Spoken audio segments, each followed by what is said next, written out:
Jo, tokia jau ta mūsų nervų sistema, kad ji nuolat prognozuoja. Matote, nervų sistema nelaukia, kol gyvenimas įvyks, kad galėtų jį neutraliai stebėti. Neutraliai, jo. Tavo buvimas čia, tam ypatingas ir yra. Tačiau mūsų nervų sistema visą laiką spėja, greičiausiai kas bus toliau ir spėja nuo ko? Nuo tai, kas įvyko praeityje. Jo, buvai atstumtas, vadinasi, kūnas išmoksta ką? Numatyti atstumimą. Jo, meilė kažkada tapo nesaugi, vadinasi, artumas, pavojus, tai yra pavojus irgi. Pinigų kažkada neliko. Jo, nežinomybė pradeda reikšti automatiškai trūkumą.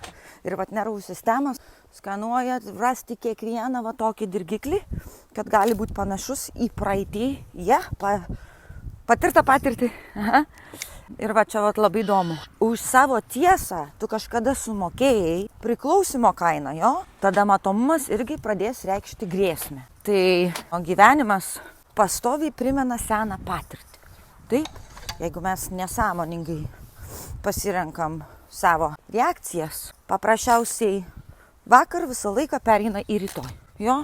Visą laiką ruošiamės susitraukti, gintis, kontroliuoti, bandyti įtikti, bandyti įrodyti, arba bėgam, arba paralyžiuojam, sustingam, žinai, nori pranykti, kiaurai žemę ir taip toliau. Tai vat kur mes, kvantinis gyvenimo būdas, ką mes vat ir darom, suprantam, kodėl visų pirma šis modelis atsirado ir iš kur tas modelis, jo, ir tada sukuriam sąlygas, kad tas modelis pakiltų, kad jis pasijustų, kad vėl gražinam tave į tą situaciją.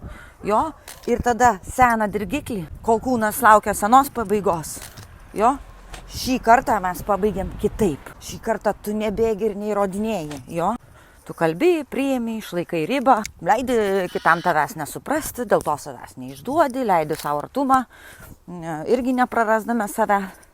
Gali patirti nežinomybę ir iš jos iš karto nesukurti kažkokio tai tipo trūkumo. Taip? Tai va, ir staiga tavo nervų sistema gauna informaciją, kad šis įvykis, ši tema, šis trigeris baigėsi kitaip, negu aš prognozavau.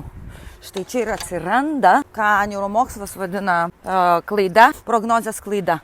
Jo, netitikimas tarp to, ko sistema tikėjosi, ir to, ką iš tikrųjų patyrė ar įvyko, jo. Tai va, kai tam tikri prisiminimai yra aktyvuojami ir tampa laikinai pakeičiama nauja patirtimi, iš karto atsinaujina visas atsiminimas ir atsinaujina ir nervų sistema ir persirašo automatiškai ir pasąmonė. Tai va, kūnas perprogramuojamas per va tą modelį, per tą šabloną. Vadinasi, pamatom kitaip informaciją, sutinkam ją kitaip, išjaučiam ją kitaip, jo, ir atsakom kitaip, imam visai kitokio veiksmo. Nes mes galim nagrinėti tą vaikystę 20 metų ir suprasti, bet supratimas negali paaiškinti sistemai. Jo, tik patirtis gali sistemai parodyti, kad yra nauja galimybė, kad gali būti kitaip. Tai va, mes ne tik išsiaiškinam, iš kur tai atsirado, tačiau ką tavo sistema tikisi, kas bus toliau ir ar galima tai pakeisti, nes tai ir bus jūsų komforto zona. Komforto zonos tokios kaip ir patogios zonos nėra. Ta patogi zona tai va, yra išmokti visos ribos per baimės. Jo? Tai ar jūs, kai trigeris vėl ar aktyvacija kažkokia ateis, ar jūs automatiškai paduosit įrodymus, kad sena patirtis yra teisi, ar kad galime nervų sistemai parodyti, kad gali būti kitaip. Jo? Ir va, tokiame gebėjime sutikti seną aktyvaciją atsakų priklausančių kitai ateičiai. Jo? Senas dirgiklis, sena prognozė, naujas atsakas. Ir matot, vakarykštė istorija nebegali užbaigti savęs taip, kaip visada. Tai čia ateitis nustoja būti nesąmoningų atminties tęsiniu, jeigu tai suprantam. Tai va, trigeris parodo ne tik tavo žaizdą, jis atskleidžia, ką tavo nervų sistema prognozuoja, kas nutiks toliau. Gerai? Ir jeigu kiekvienas trigeris gauna vakarykštę reakciją, tavo rytojus tampa labai nuspėjimas, jo? Jeigu modelio nepakeisi. Ir modelio nepakeisi jį vien suprasdamas. Jo? Tu atimi iš to modelio galią, duodama sistemai naujus įrodymus per patirtį.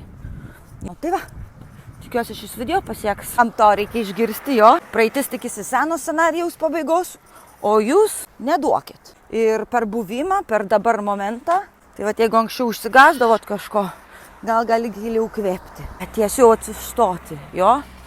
Ir dar kartą, vat po truputį pradėti keisti tą emocinio, protinio, fizinio ir veiksmo trajektorijas. Taigi, nenaudok dabar tam, kad parodytum savo sistemai, kas nuo šiol įmanoma. Naudok dabar momentą, jo. Nenaudok tam, kad vėl įrodyti, kad praeitis yra teisi. Myliu.